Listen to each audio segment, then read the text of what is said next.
Hello, everyone. Welcome back to another episode of Star Wars Alliance, your home on the Geek Ultimate Alliance podcast network, training all things Star Wars.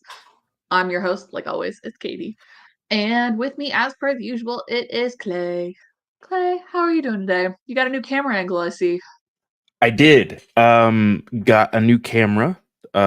Just because my old one was broken for quite some time, and it finally just would not want to stay up. So decided, hey, might as well grab a new one.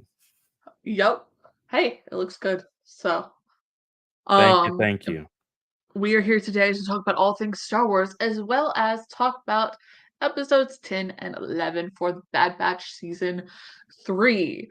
Um, which was very interesting, I think, today, Yes, they to say the were. least. They were very interesting I episodes. saw you watch X-Men 97, and I was like, Clay, I needed to talk to you about these episodes this morning, and you I were a I slacker. woke up late. Okay, Wednesdays it's rough. Okay, so a day in the life of the Inahosa household.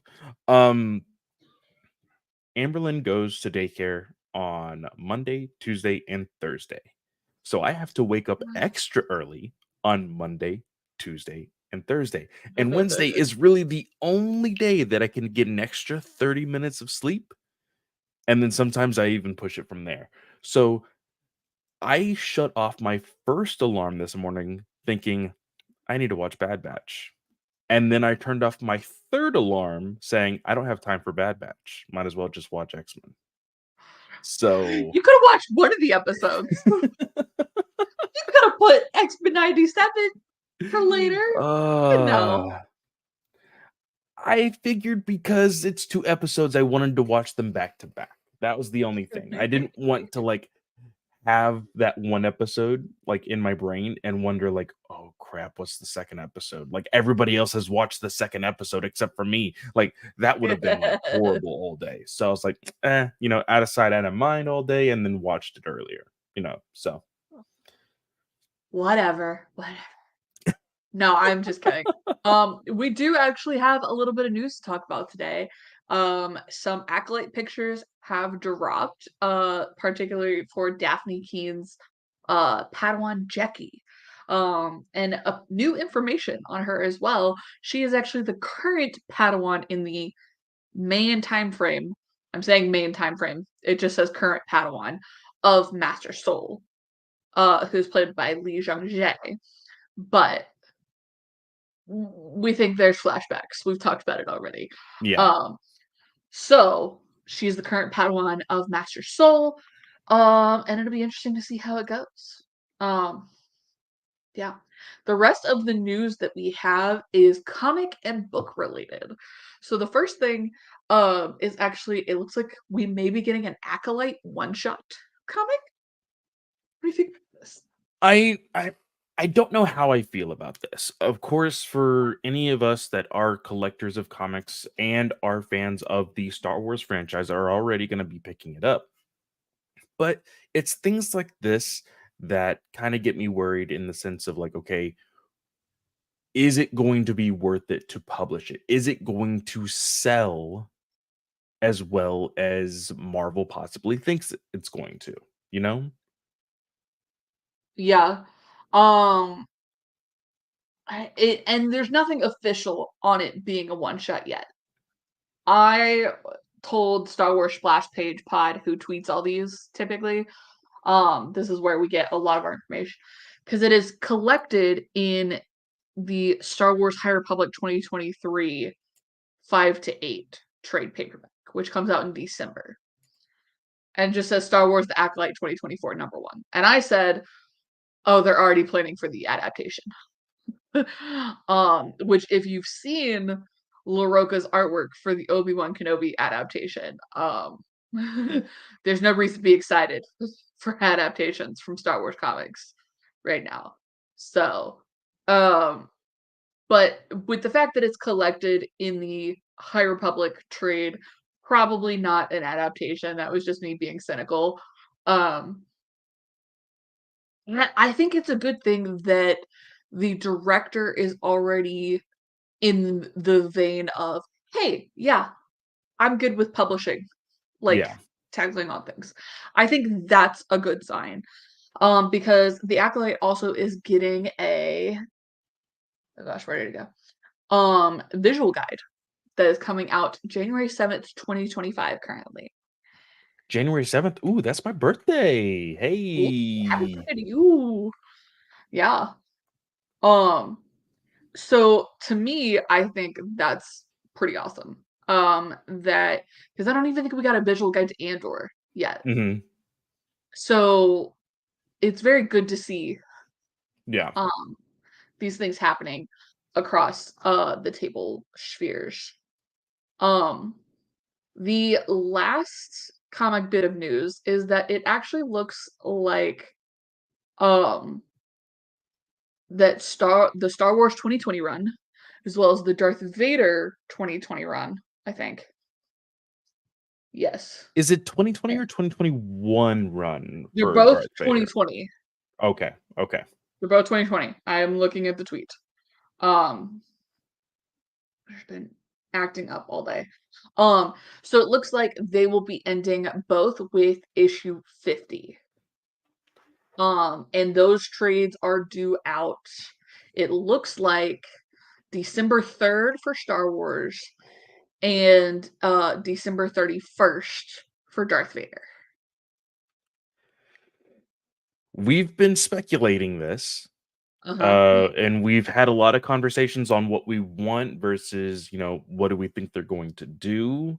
So again, just reiterating, Katie, what do you think is going to happen? We know that this is the end of the timeline between Empire Strikes Back and Return of the Jedi. Yep. Yeah. Um, I don't know if they will jump into a series with events between Return of the Jedi. I don't think they're fully willing to leave Luke, Leia, and Han alone, but I think the main line in particular is gonna go Phantom Menace, Attack the Clones feeling, and we're gonna go with Obi-Wan Kenobi and Anakin as our mains for the Star Wars run. It would be very, very interesting. Um, Now, one thing that we have seen with this main timeline of Star Wars comics is that there has been multiple books out at one time. So, Darth Vader, Star Wars, Dr. Aphra, Bounty Hunters, um, gosh, trying to think if there was anything. Aphra, Bounty Hunters, Vader, Uh, uh, Star Wars. no, even the miniseries, Red Dawn. Oh, the No, not Red Dawn. tie-in miniseries, Crimson Dawn. Crimson Dawn. Yes, Crimson Dawn. Like, but they all kind of conjoined into one spot in the timeline between those two movies. So saying, "Oh, okay, we'll go the Phantom Menace route. We'll go backwards, and then go with Anakin and Obi-Wan." That doesn't mean that we won't get other books in that timeline, Yeah. maybe following some other characters. Um, a uh, Novel that we've already reviewed, and it is out now.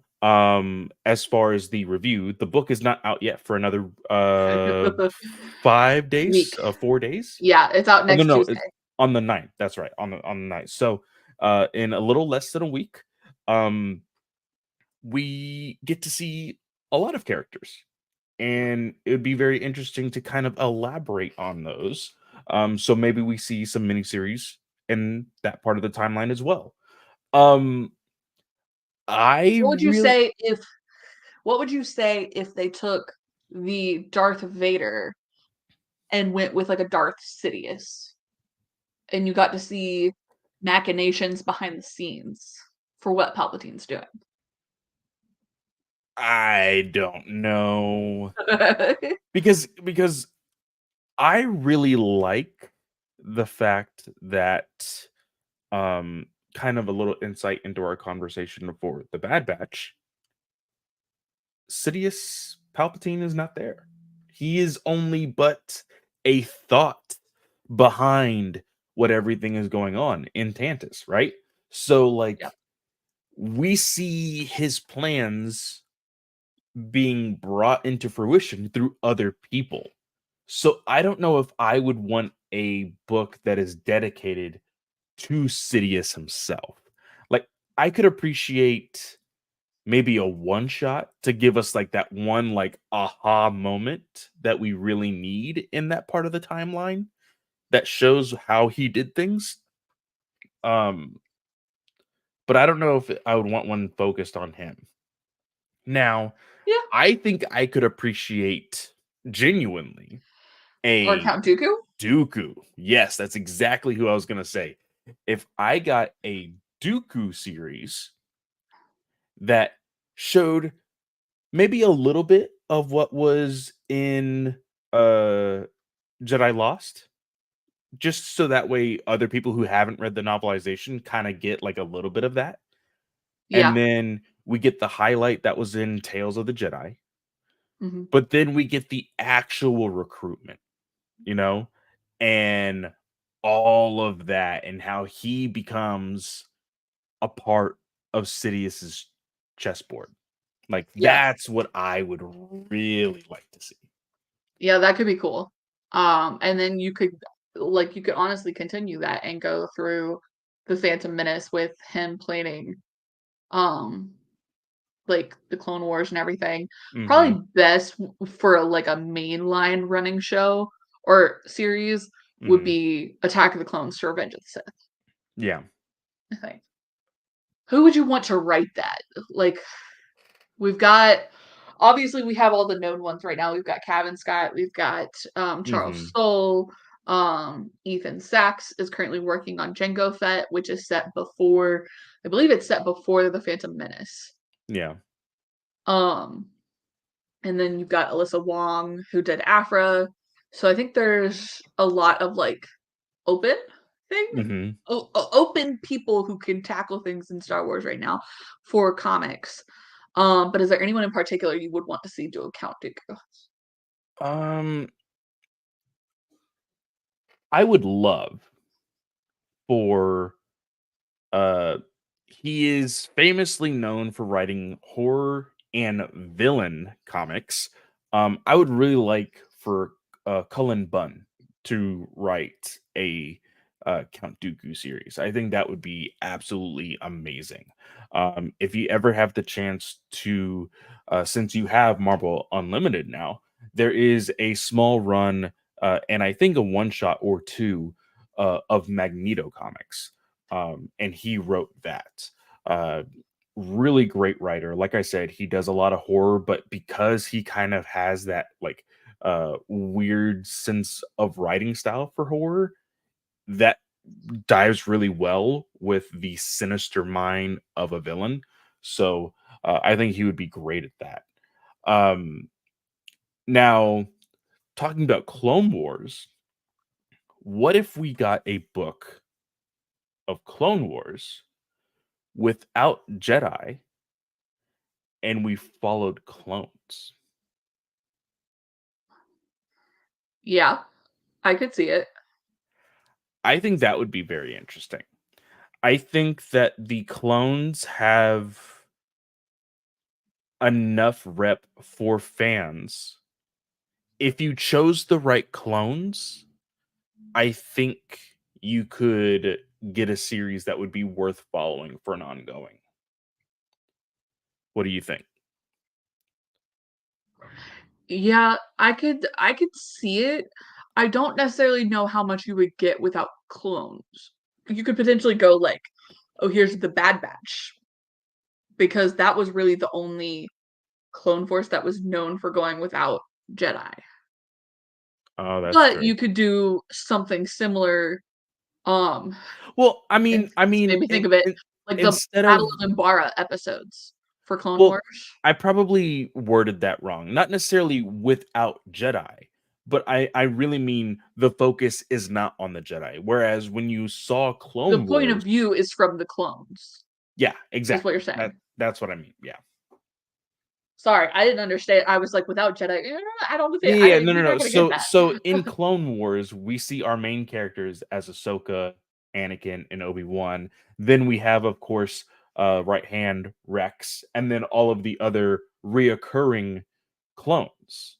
Whereas in this Clone Wars ongoing series comic, I would have a group of clones that maybe every arc is with a new Jedi lieutenant, and it progresses the overall story of the clones, them finding out different things. So I think that would be interesting. And then maybe every once in a while they go on a recon mission without a Jedi, you know? Yeah, I could see it. Yeah. Um, so the rest of the news we have is actually delays. Well, it's not delays particularly, but Random House Worlds news. So, Mace Windu, The Glass Abyss, which was originally supposed to be out, I believe, early August, I Mhm. think, is now going to be coming out October 15th. So that is a change. People have speculated if it is because of this book that has been listed on the Penguin Random House website. And the book currently just looks like it has a code name, um, Furor, and it is currently in the category of space opera. Because as we know, Random House Worlds does not just publish Star Wars; they also publish under different IPs. Basically, it is Del Rey's IP publishing center Mhm. of things. But it is under the Now, category space opera. you mentioned that it has like a code name. Did you see Tom's tweet the other day? Yes, the code names. Oh gosh, what did he say? Code names are best when they are ungoogleable. Basically, Yes, I he think. basically said, the best kind of code name is those that can't be Googled. So I Yeah. just Googled, Furor, uh, and, it is an outbreak of public anger or excitement. And then there is apparently a, commune in Italy named Furor. Yep. So, I just wanted to give it a shot because now that he has me in that mindset, whenever I see a code name, I'm just gonna Google it. Well, and like, I saw people who were theorizing about this book and I was like, like whatever, like October 1st, 2024, like that's a little early, like that's a little late. That's currently the release date on this posting by Penguin Random House Worlds. Mhm, That date is a little too it's a little too late to be publicizing that book right now. I think mhm. if you were actually going to hit that October 1st deadline. Um Well, I'm trying to think now that I'm somewhat in the book verse of, Twitter and Instagram and TikTok, uh, I'm trying to remember, like, what is the earliest we have heard of a book that wasn't a part of, like, some huge initiative like High Republic? Um, Mace Windu, I feel like, was a book that we heard about, like, at least 6 months ago. October currently, um, is 6 months from now. um where's the news on this? Um all right. So on Gizmodo. Oh wait, hang on. Wait. I think this is right. Okay. So on Gizmodo, um the announcement was published for The Living Force and it was done, I believe it was September 2023. Holy crap, September. Okay, so October, November, December, Roughly 7 January, months. February. Yeah. So, I don't So think, and if we look at The Glass Abyss, I get all my dates, y'all, off of Wikipedia because in their news section, because I can never Google enough for this. All right, so this one was on StarWars.com. Mace Windu will finish Qui-Gon's something as the thing loads. Qui-Gon's last mission, and it is trying to load. It swears. This was December 8th, so that was 8 months to the August date, and now it's obviously 10 months. Mhm. So August 6th, 2024 was the original date of publication, and this was published by the StarWars.com team on December 8th. So not necessarily the 6 months, but it's pretty close. 7 to 8 months. So even then, we should have gotten word of this book. Yeah. 3 months is so pushing it, I think. Especially when you originally consider the Glass Abyss date was again August 6th. So you're thinking June is going to be Temptation of the Force, then August was going to be Glass Abyss, and then October 1st was going to be whatever this book is. Not to mention, with October 15th being the new publication for Glass Abyss, that is a Tuesday. October 1st is actually a Tuesday, so never mind. That fits. I was like, the math does not work out for that to be a Tuesday because publications always are on a Tuesday. So, yeah. Um, Either way, I think this book is getting delayed because again, you don't even like even if it wasn't Star Wars related, I think you have to like give yourself time to publicize. I mean, Mhm. at 3 months, we got I think at 3 months we got our first Living Force excerpt. Yeah. So, um, I think, and that may not be super typical for like non-IP books, but again, Penguin Random House Worlds publishes IP books. So you're going to see some type of excerpt happening. Um, so I think this one's getting delayed, and I think the October 1st was just a placeholder date, and they were like, yeah, there you go. And then it randomly got found by Star Wars people.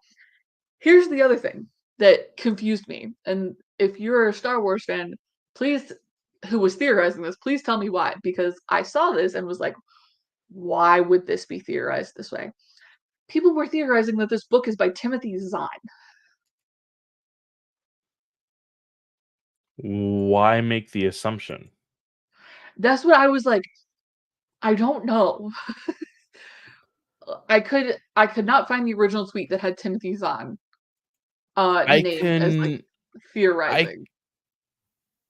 I could see that, like, okay, now that he is, like, on board with helping with Thrawn's live action appearance, that they could possibly be asking him to, write another book, but, like, we haven't had any inclination of that, like, at all. So, I don't know how they are getting from point A to point Z in just one little like, that doesn't make sense to me. Okay, I found one of them. Um, so it was um so Furor, the link was originally tweeted by this guy, JG Karsh on Twitter. And he is actually a content creator for Utini and a co-host of the Marvel Cast Pod. So that was what originally was tweeted. Okay. Um, this person, Rick Villanueva, I know him, Cad Bane's Bounty. Um, the you may also like section. Um, he is telling, which the you may also like section has Rise of the Red Blade, which just came out via paperback. Tales of Enlightenment, which just came out. Um, I think Calypso also just came out, but Calypso is not a Star Wars book. I'm starting to look down some threads here. Uh, like people are saying the new Jedi Order theory for the Fuhrer book was confirmed not true, but the Thrawn book theory is still viable. So people are really into this. Yeah. People are super into it. And the Calypso book is currently available. And is in the space opera category. It came out yesterday is when this book came out. So I don't think the you may also like section is anything to like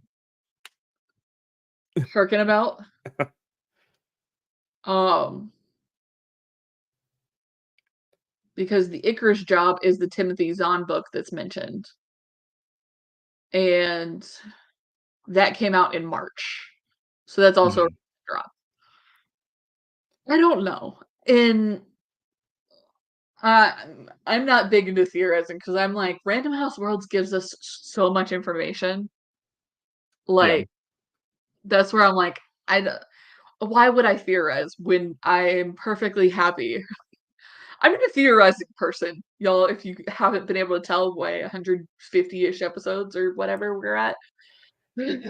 There's a lot of people that are calling it the new Jedi Order book. Like, are people making assumptions that it's going to be something that may connect to uh Like Ray.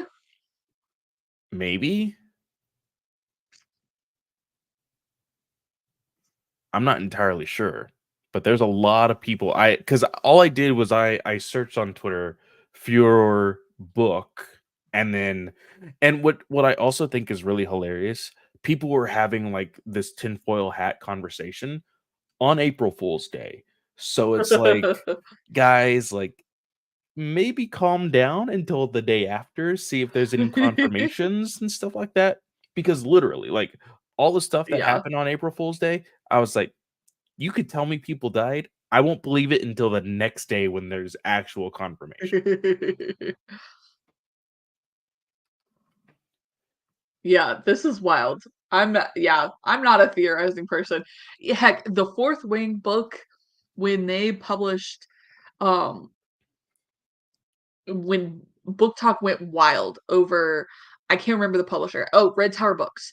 Red Tower Books published an unlisted book, and it just had the ISBN, and it had like, um, it was just listed under like fantasy, I think.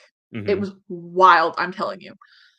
This book basically sold out on Amazon before the title was ever announced because Oh, of Fourth Wing. there was something that happened like that with Taylor Swift. People were Yeah. assuming that, like, Taylor Swift was coming out with a book and, Yep. like, everybody pre-ordered the book, and it came out to be Yep. some random person's book that hit, like, a random number on the New York bestseller list. But, like, I don't know how Yeah. many people ended up, like, canceling their order, which really sucks for Yeah. that random person. But book people are crazy. Absolutely insane. As what I am seeing on TikTok. I Also, love I love Book Talk and Bookstagram. It's just so much fun. thank I'm not the you. type of person to theorize, but I wanna say thank you, because, you, commented on Tom's, promotion of the yes. What If series for the Yes. Marvel books. Started listening to it yesterday. I think I'm already, like, halfway through it. So, uh, but I didn't know that this was gonna be an ongoing series. So, Yeah. So there's like a WandaVision one, or not coming out in WandaVision, August. It's Wanda, yeah. yeah.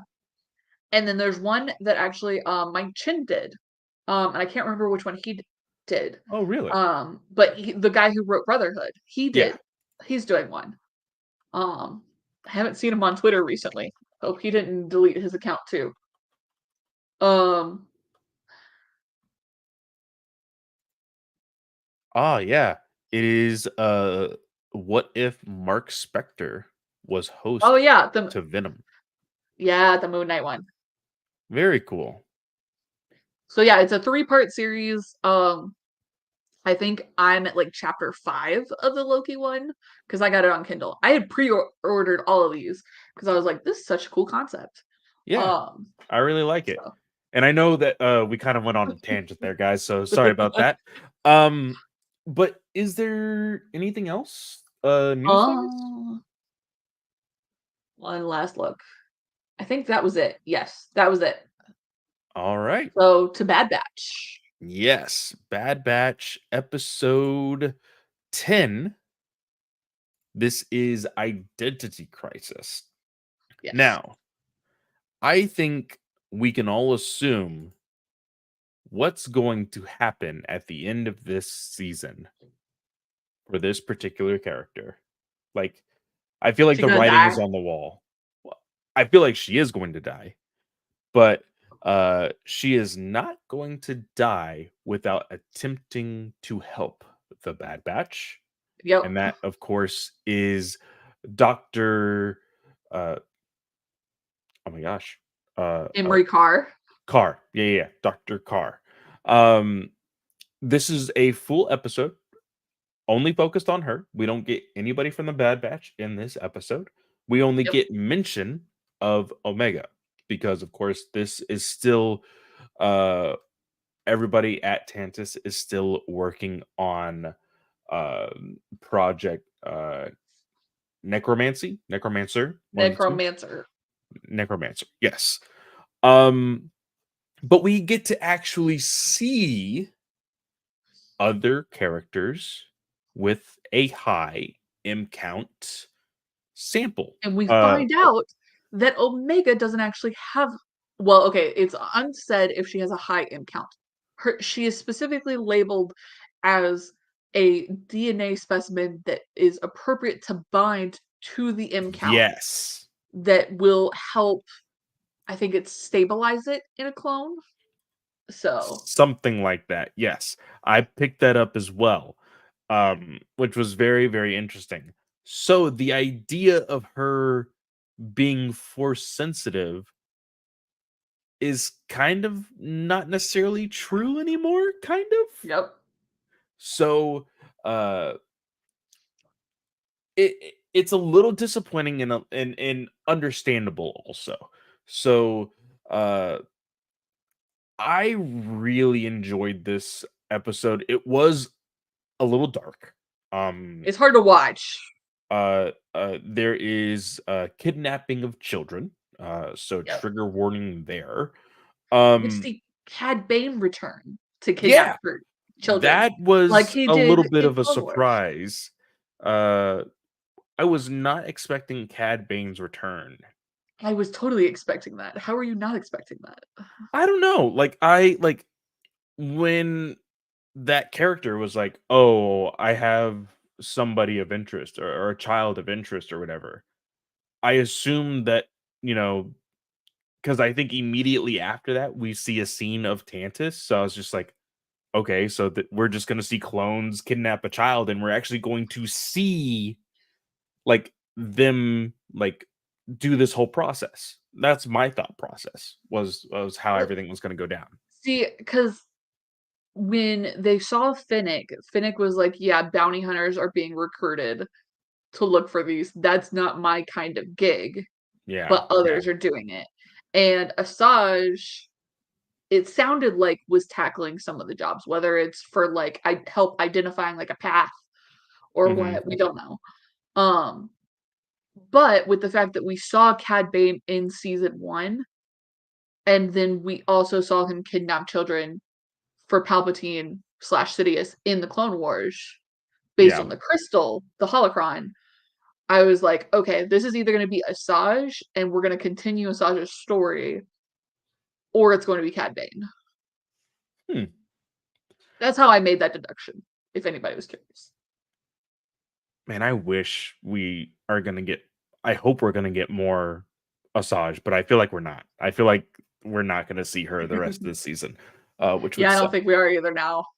Um, but we see Dr. Carr kind of wedge herself into a higher position, saying, "Hey, like, Yep.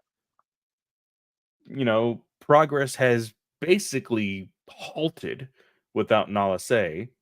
So give me her spot and I'll make things work." So, she is put into the space where all of these children are at. And I say all of these children. As of right now, there are only three. The vault. Yep. Yes. Inside the vault. Uh and she is told, "Hey, these are subjects, no personal attachments.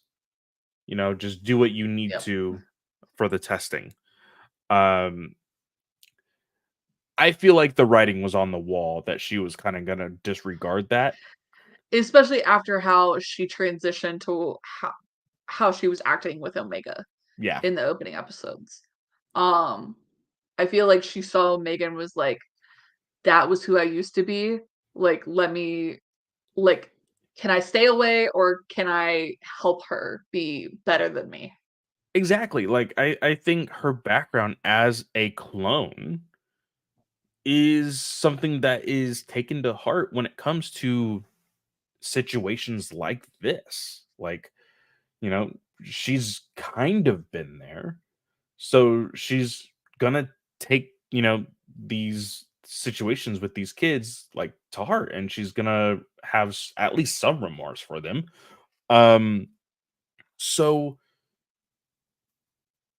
we see her talking to some of these kids. One of them actually attempts to escape. Yes. The And Mirialan. yes, I believe his name was Jax. Um he attempts to escape, and then he just goes missing, quote unquote. He is gone. Um, but this is when we get the replacement child, who is literally just an infant, which is also terrifying. Um, and we, like you said before, we see Cad Bane make that pickup and the drop off. And Dr. Carr is, having these conversations with Cad Bane, like, you know, uh, would she ask Well, him, how did you get this kid? Where was he from? yeah, and that's when Bane was like, "You're asking some questions that you don't really know. You don't really want to know the answer to. Like, come on Yeah. now." And the Uh, planet is not named where they're from, and the feline species, it looks like the mother and the toddler are both from a feline species that doesn't currently exist on Wikipedia. So, really yeah, it just the plot summary says a mother from a feline species rests her toddler on a stool. interesting. Uh, but we know that this child, assumingly has some sort of force sensitivity, because in the Yep. very beginning of the episode, the toddler like chunks its doll like freaking 50 feet in the air, uh, and then like throws a vase down on the ground, and like there's other adults around that are like, that kid can barely, pick himself up. Like, how can he pick up that giant vase? Blah blah Yep. blah. And that's where one of the other citizens, you know, witnesses this and calls Cad Bane. Um, I'm trying to think if there's any other details in this episode other than the fact Um, that the message was relayed that Omega isn't necessarily the one with the high M count. yeah, Um, we get to see Tarkin oh, that's um right. They have the conversation. And this about funds and everything. funding and like, oh, well, this is actually a personal request from the Emperor. So, like, you kind of have to make it happen and you can't ask any questions. Like, it's so odd that even somebody like Tarkin, that I would assume knew everything uh, that Sidious was wanting to do, that Palpatine was wanting to do. Uh, but, it This is ultimately, sorry, side tangent here. This is ultimately why the Empire fell. Like, because they were just keeping secrets from each other. And we've seen how that has affected the Jedi. Of course, it's going to affect this evil empire. But ultimately, Palpatine doesn't care about that because he just wants to live forever Yeah, and maintain true. the Sith Empire. So he doesn't care about it, and nobody else really But care it's a like sign of notices. power. That's the thing. Yeah, Is that between each other, they're like, "Oh, well, the emperor has me doing this secret task. I'm more important than you. I know this classified information and you don't." It's yeah, it's it's that kind of thing. Which is stupid. It's stupidly childish childish. between, yeah, but between them all. Um, but yeah, uh, and then I think the ending of the episode just shows Dr. Carr taking a sample from the infant and seeing that it is a Yep. positive test. Um, does it? No, because they come back, and that's how they find out that um Jax is kind of like disappeared and everything. Also, Sid does get mentioned. Um, because Hemlock contacts CX2, the assassin, and Oh, that's the connection to the next episode. yeah, Um, but CX2, all he says is, "I talked to the Trandoshan," and the Trandoshan in this case is Sid. yeah. So I'm wondering, are we going to see Sid in next week's episode? I think we have to. Like I already said that. Like Sid played too much of a big role in the series that you can't just throw her away with no explanation, you know? As long as it's just one case. As it, if it's more than one episode, I'll be like, no. No, I'm just kidding.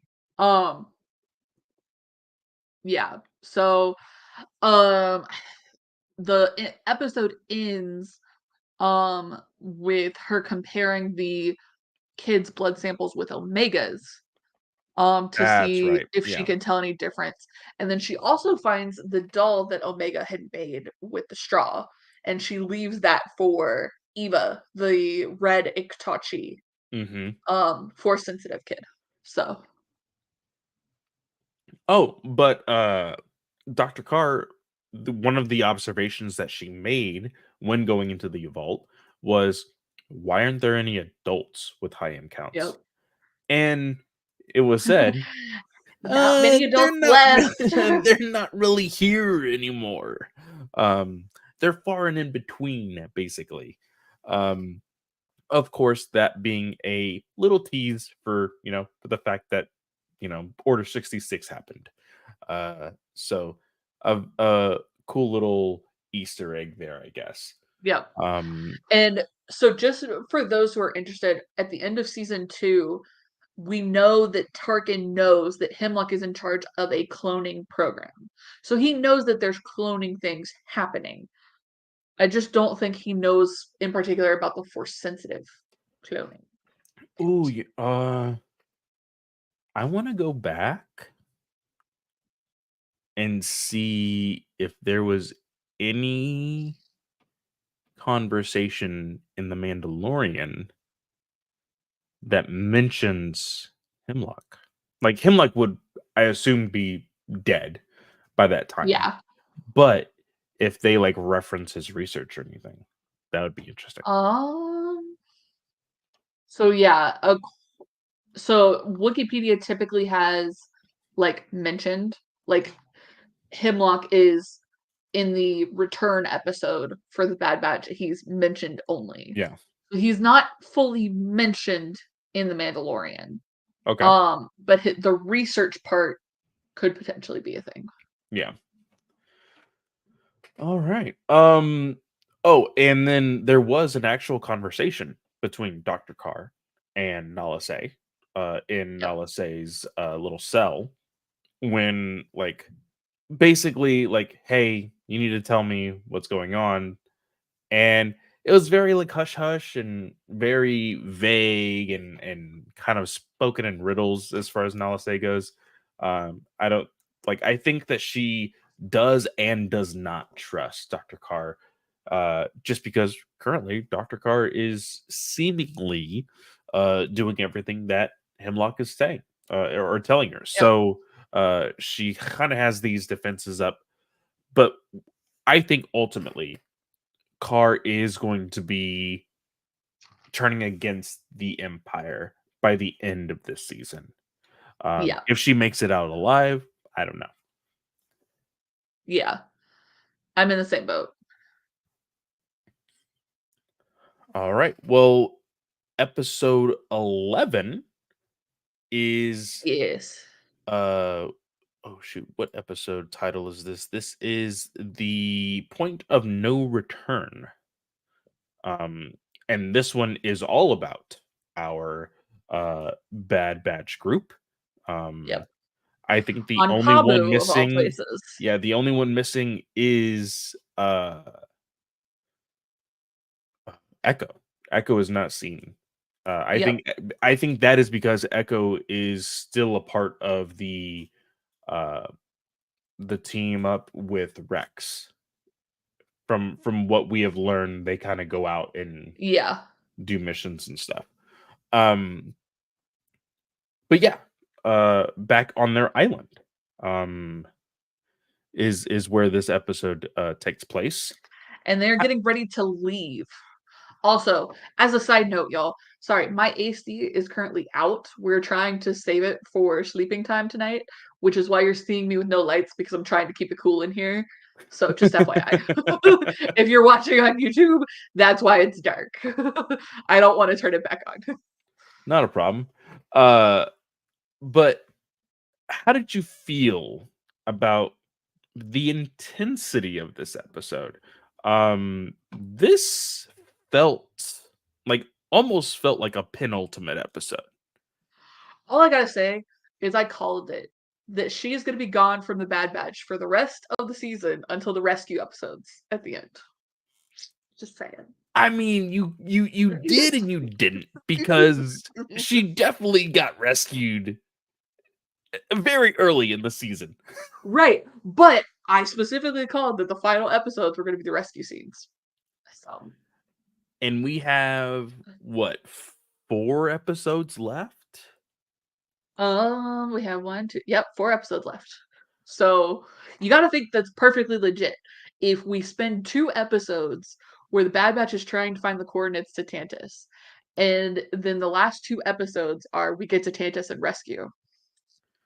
Now here what's the release schedule like? Are we doing is it like the next 3 weeks though? Is it 1 episode, then 2 episodes? Is it 2 and 2?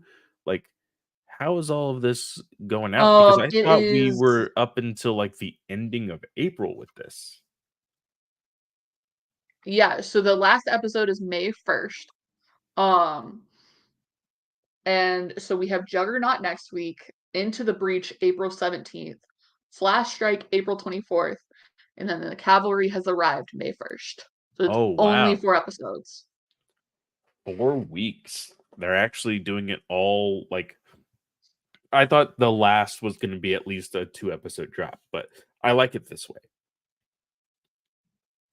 Um, so the Point of No Return, like I said, it was a very intense episode, and like you already said, Omega does get captured.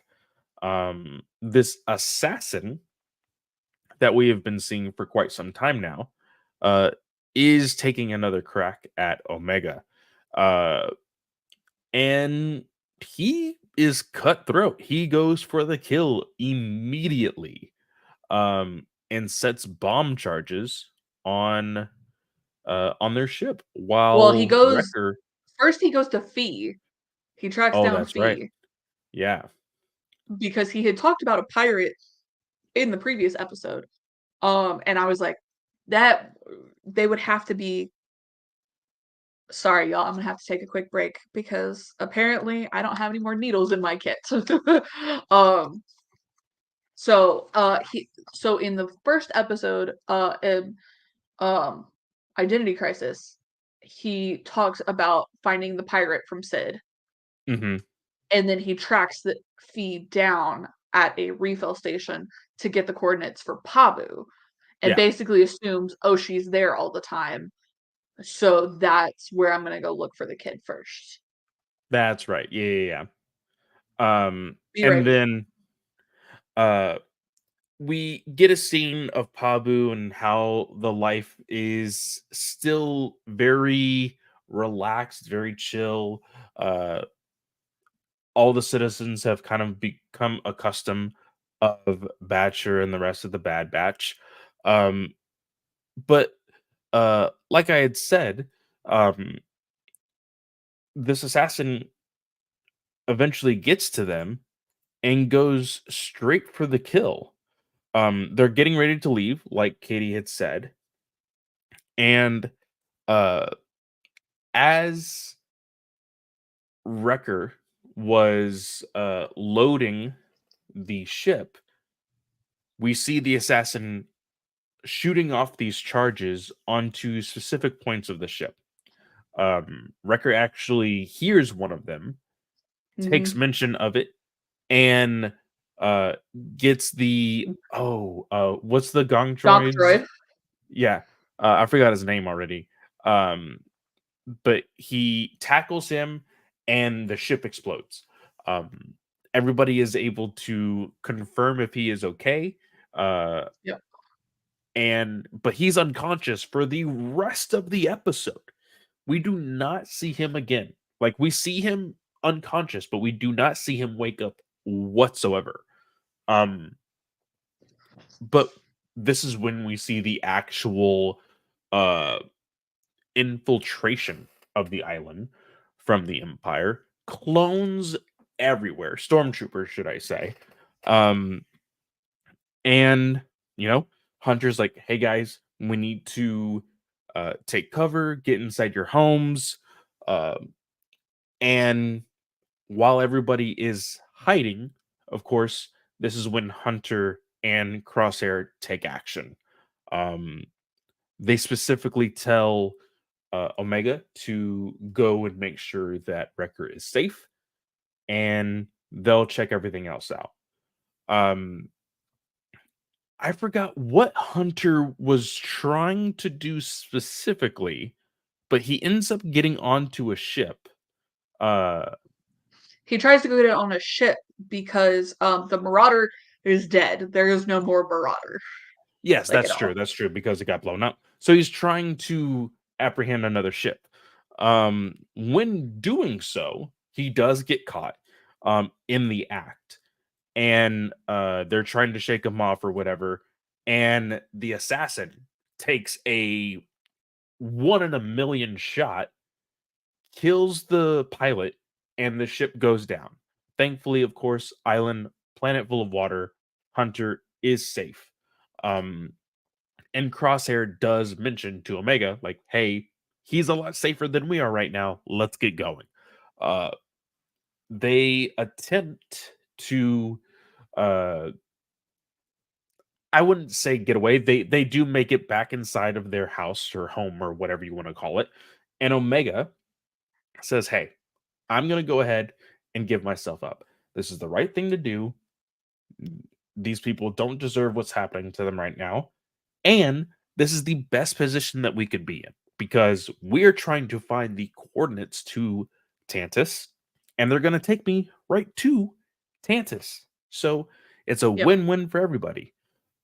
I really do like how Crosshair has become a I'm not gonna say fatherly figure, but a loving figure towards Omega, and he's like, "No, like this is a bad idea. We don't want this to happen to you." But she ultimately wins him over because she says, "I'll keep a tracking device on me, and if they find one, then you can just track the ship before it leaves. You can put a tracker on it." This sucked because Yeah. we know that throughout the entire season, Crosshair has Yep. been off of his A game. So this was going to test that 1,000%. Um, so we see a dramatic scene with Omega and giving herself up and everything else. Uh, when she is getting onto the ship, that is when Crosshair is made. People see him.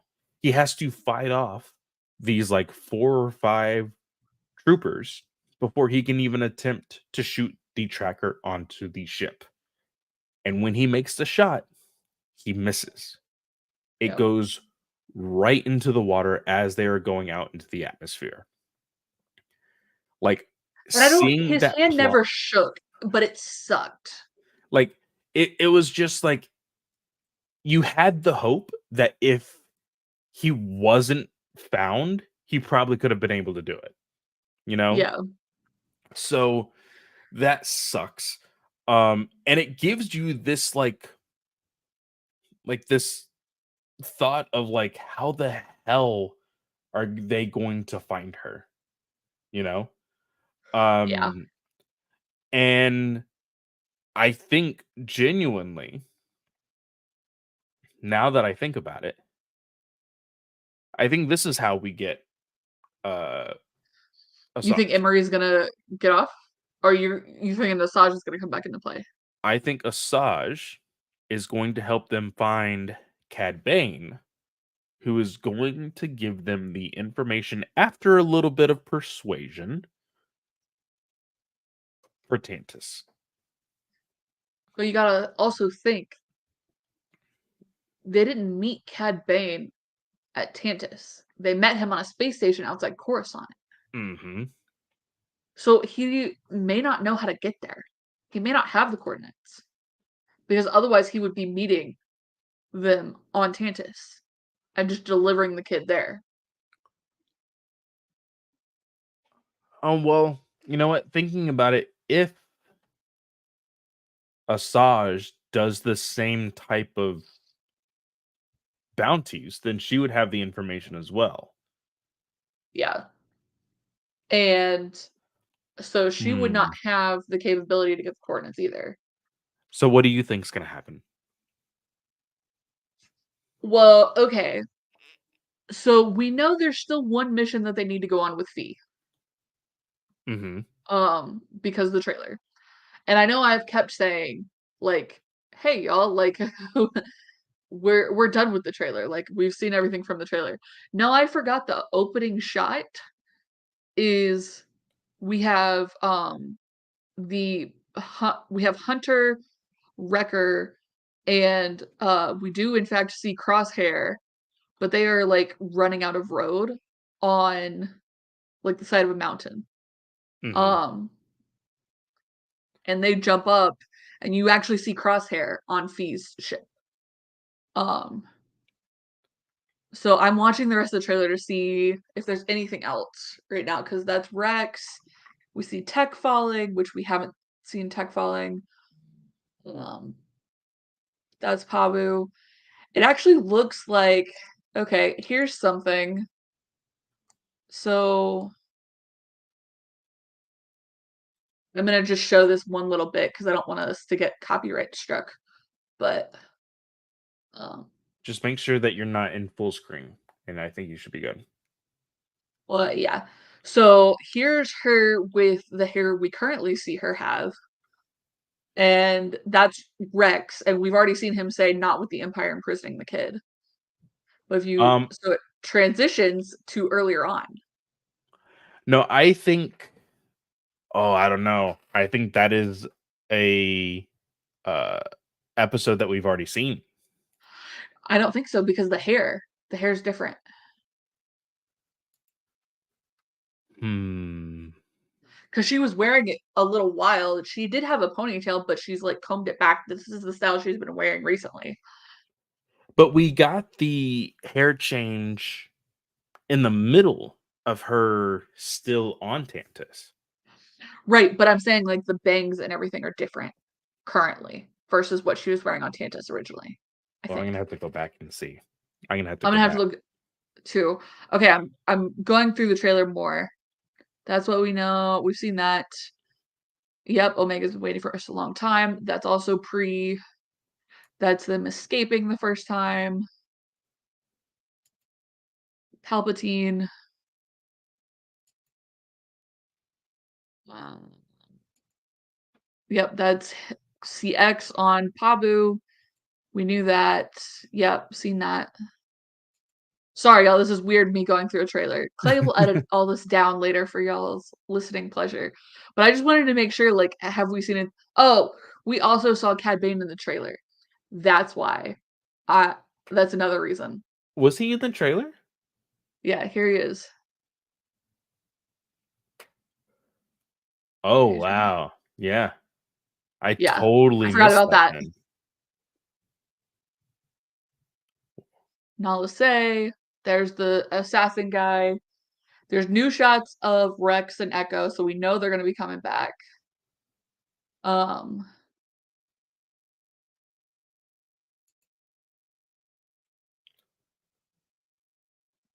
Yep. Yep. We've seen that. Saw that. And then Asajj. Um, so yeah, the biggest thing is potentially the biggest thing we haven't seen from the trailer is that opening scene of the trailer with Fee getting them off the ship, and we know they don't have a ship currently, so they're gonna need some way to get around, and Fee is not going to want them going around without her. Yeah. So the scene that you're talking about with the two troopers behind her is episode 1, minute 23 and 35 seconds. Okay, hang on, let me write that down.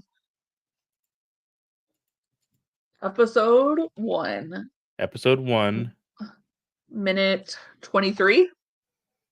minute 23, 35 and yeah, seconds. and just watch it from there and you will get the shot. So Okay. it's from the first episode. Okay. I'll go back and watch, I promise, because I sent it to Matt and Matt's gonna be like, what the heck is this? Um but I believe you. I'm not gonna pull it up right now because obviously we wasted a little too much time with me looking at things. But um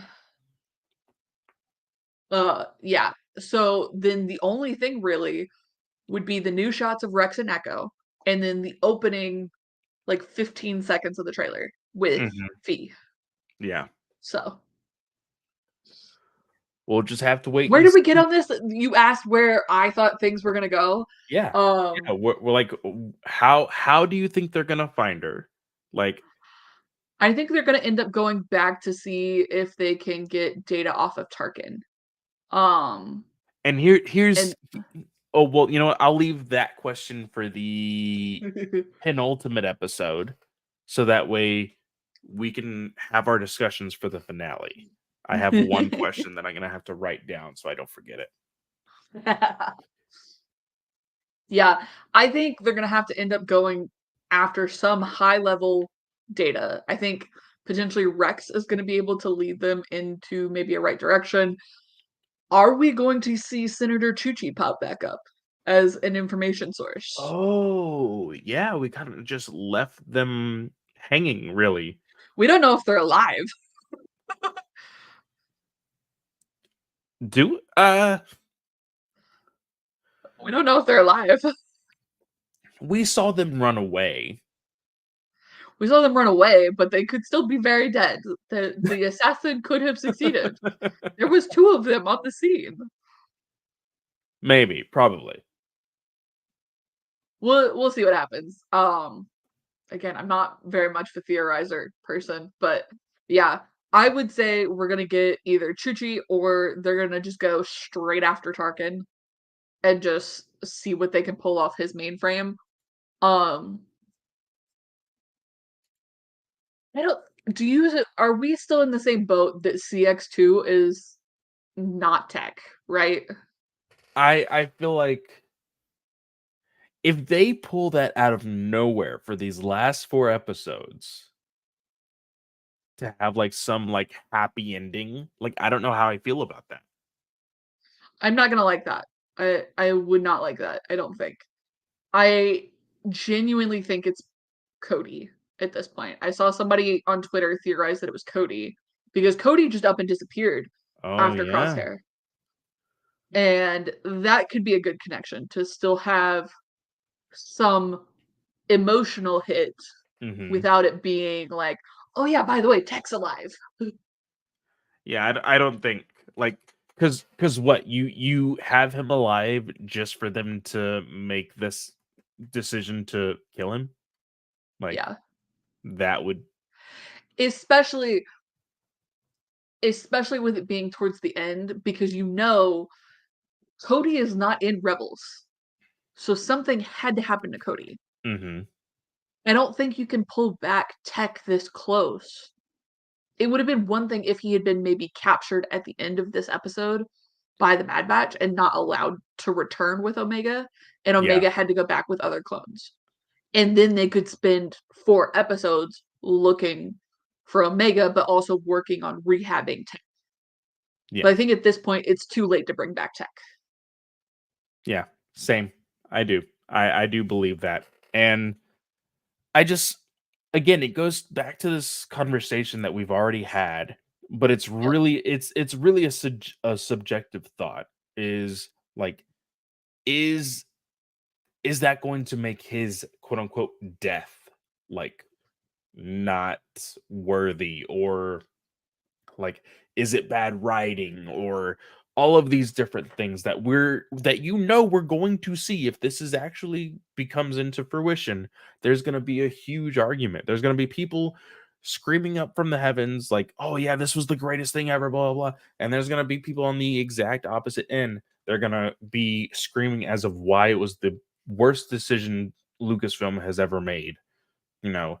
um so it's gonna be really up in the air, and I feel like ultimately it comes down to the writing and how the series ends to meld everything together, because that's where me Yeah. and Katie really stand when it comes to all of this. If it doesn't connect these things like Legos should, it like because it's all one connective universe. We've Yeah. talked about this before, and I know that Travis makes fun of the whole like it's canon until it's not canon, you know? Um, but ultimately it's supposed to be canon. Like all of these things are supposed to be building blocks and they're supposed to connect. So if it doesn't connect in the proper ways that it's supposed to connect, then we're gonna criticize it. So Yeah. we'll see how it goes. Yeah. And I think ultimately, like, these episodes are really good. Like, despite how dark they are, I have no complaints with the lighting in any shot in these episodes. The cinematography in particular, there's one shot of Hunter in the second episode where I was just I basically paused it and was like, damn, that's a really good shot. And it's just him with his helmet, like just kind of looking around, trying to figure out what just happened. And Hmm. I was like, that looks beautiful. Also the music, great. The Kiners are doing an incredible job um with everything. Point blank in the show. Yeah. But I believe that is it for everything. I'm actually watching the scene where Hunter is fighting everybody to get to the ship right now. It's so good. Um, but yeah, that is everything. Again, guys, thank you so much for listening to us. You can always find me at Fanboy Clay on any and all social media. So go check me out there. I just recently posted a episode to our GUA feed for Ranger Alliance. So go check that out. Me and Joe have a uh, not so fun conversation about how, unfortunately, there is some former Ranger actors that somehow want to praise how great of a quote like Hitler was. Yeah, really, really, really bad. Um, yeah. So go check out that, and I don't know, Katie. Like, I'm really enjoying this whole Loki book. Like, if we have to throw in a Patreon episode for a book club, I think we're gonna have to do it. I Um, think so too, especially since Marvel Alliance has said they're not covering it. So, oh well, there you um, go. yeah, that could be my last Patreon before going on maternity leave for 2 months. Yeah, so if you guys are interested, let us know if that is something that you would want us to tackle and everything. Y'all, you can find me on most social media platforms. It is at Slice of Katie. This show you can find on the Twitter. It is at Star Wars Alliance. The 8 and the wars are very important. Don't forget it. Remember, you can always email us. It is at Star Wars Alliance at gmail.com. There's no at in the email at the front, by the way. It's just the regular at symbol. Um, so yeah, same username as Twitter. Just look us up. We love hearing from you guys. We've missed you guys. Like I've heard nothing. Like talk to us, please. You could also send us a text or leave us a voicemail at 830-538-4828. Just remember to leave us a nickname so we know how to address you on the show. And thank you for giving us some feedback. Um, Upcoming for the rest of the month for April, we're just talking Bad Batch. That's it. Um, Looking forward to an easy roller coaster the rest of the way. Um, she liked to sit on my bladder today, in particular. It was not fun. Hey, you're almost there. You're almost there. Almost there. 35 weeks tomorrow. 35 weeks tomorrow. Um, so yes. But Bad Batch and then Clay's in charge for May and June. And obviously y'all know June brings the acolyte. So with that, y'all, I want to wish everyone a great day or night, whatever time of day you are listening or watching, and we will see y'all next time. May the force be with you.